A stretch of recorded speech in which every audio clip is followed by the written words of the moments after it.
Man, I think I had two New Year's resolutions. One was reading the Bible, the other one was winning more games. I'm not doing either one very well, so they might be connected. So that has crossed my mind. But gosh, we've got to play better. Wow. So we've been dissecting it as a staff over and over again. What happened against UNLV, and we know what happened. Our three leading scorers went 4 for 32. Was it?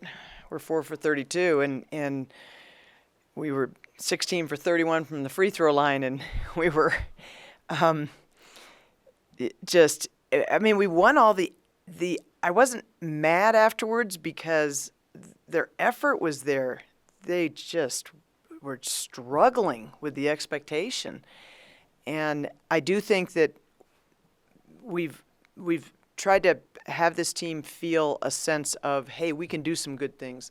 Let's have that expectation going in that we're better than this team, that we got to stop the underdog, mentality. We are capable of performing at a high level. And so this is a new experience, and so far we just haven't handled it well. I'm fine with our freshmen, the way our freshmen are playing and progressing. I think they're just doing fine.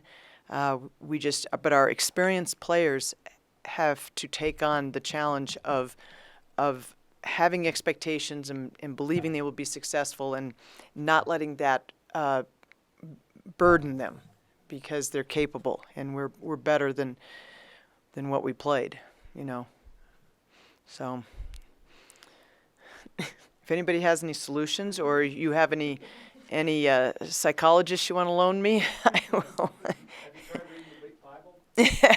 Oh yes, I just want to read the Bible more, and I'm struggling to find I'm not kidding. That really was one of my New Year's resolutions, but we're working. That one's easier to solve. I can solve that one. Coach, when you're talking about those numbers, obviously it's a frustrating shooting night. How do you flush that and just make sure it doesn't pile on to 2 games from those big players you need performances from? If you have any ideas, I would love to flush it. The player that's really been in a rut is Riley Snyder. Just struggling. So we have to think about ways in which we can maybe just, snap her out of it, or whether or not to make a lineup change just to help her, because we know, here's somebody that can score, put in 20. What'd she have against Tennessee? 26, 24, something like that. But struggles to score against Cal State Fullerton and even Nebraska Wesleyan, for that matter. As well as UNLV. So obviously this is a player who's just capable of doing so much more. I think with Brianna Autry-Thompson, I think her situation is just more. She's just gotten back into the picture, and she's trying to find her groove. She's trying to, she's nervous about too much expectation. Gosh, would we have won more games had we had her earlier? This type of thing, and she needs to relax a little bit and just play like she's capable of playing. So, Kaylin had a bad night. Kaylin's been pretty solid for us. Just had a bad night. Just why all three of them had to have a bad night all on the same night? Oh my goodness! But on the bright side, I thought Haley Jones played really well, and and like I say, our freshmen played well. Grace Hess and Aaliyah Marlette. Aaliyah Marlette played really well. So we just have to get through it. We just have to keep powering on and get through it. I guess if we're going to have a slump, I'd rather it comes now. Last year it came at the end of the year, and I would rather it probably comes now and we kind of work through these things. But our big message to them has been, as a team, they have to find a way to connect more and to be more concerned about each other. They're great kids. They're awesome, and I love coaching them. That's not the issue at all. It's more just realizing that they can do so much to help each other feel better about life on that basketball court, and they need to be willing to do that. to reach out and help each other feel better about life on that basketball court, because there are so many times they don't communicate. And then just looking forward, what have you seen on the film so far from Utah State and the opportunity ahead? Well, Utah State is better, I think, defensively than they were a year ago. They're working harder. They have, again, some players that are getting a chance now and stepping up and getting excited about their opportunities, so they're playing really hard. I think they're a better defensive team, like I said. Their senior post kid, Haley Bassett, is having a really good year. She looks great. They've got a tough scorer in Steph Gorman. Kid can shoot the basketball. I think we can do some things that they'll really struggle with. And in a lot of ways, I feel very much like we're getting everything we want to get. We just have to knock down the doggone shots, you know. And we're getting ourselves the free throw line. We are getting shots that we like. We're doing a decent job on the boards. And if we start knocking shots down, nobody's going to beat us. I'm really convinced of that. So, and I thought it was just getting in the gym, but I thought we got in the gym more. So we've just got to it'll happen. It'll happen. You were talking a little bit about communication. Do you find that maybe this generation of players don't communicate so much because, we're always like this? And also, is it maybe a little bit of you're trying to find that one leader to kind of get everybody on the same page kind of thing? Well, you're definitely right about part B. Part A just gave me a good thought. Maybe if we all gave them their cell phones on the court and they could text to each other. Hey, we're in 2Z right now. And we literally gave up a 3 because one player did not know where she was supposed to be in the zone, or forgot we were in the zone, and nobody said anything to her. So maybe if she sent a text, said, "Hey, we're in the zone right now," you could be onto something there. But I definitely, yes, we do need stronger, more powerful leadership presence. No question about it. But we're also still young. We're working on developing that. I think we're getting solid efforts from our juniors. I don't think by their nature they're just not, that's just not really in their personalities that much.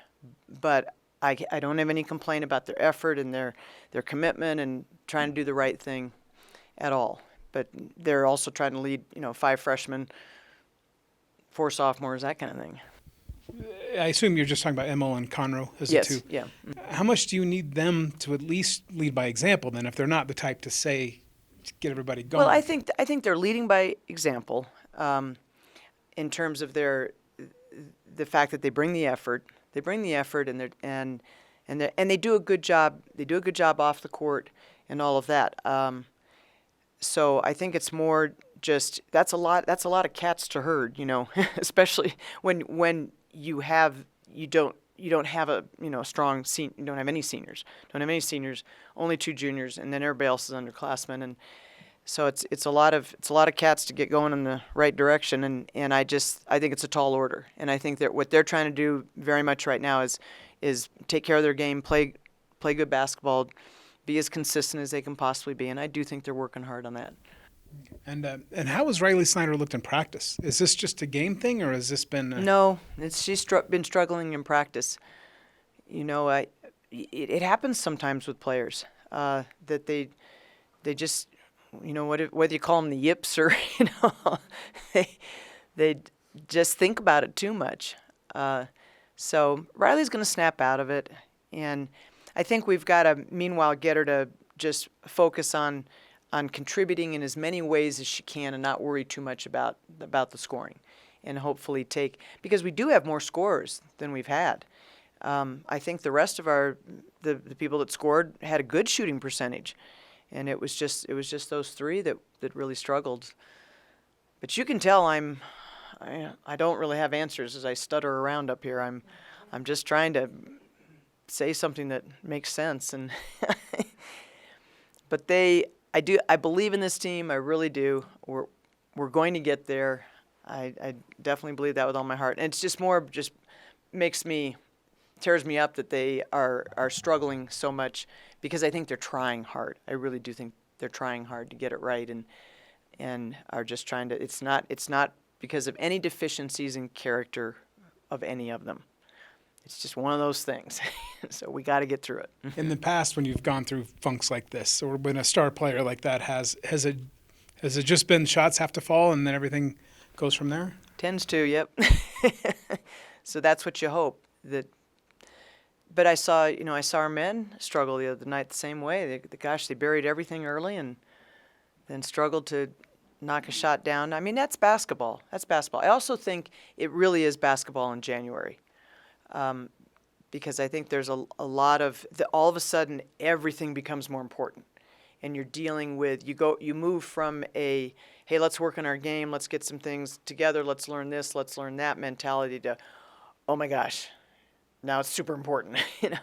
And you have to shift your mindset, and it takes, definitely for teams that are not experienced veteran teams, it takes a little while to make that shift to that mindset of, gosh, these games really matter. I better not mess it up, and I've got to do a good job. And I honestly think we might be a little bit better if we get them back in school too. I thought they had too much time to think about it. When you have a bunch of players who are analyzers by nature and stewards, people that will try to figure things out and just really obsess over it.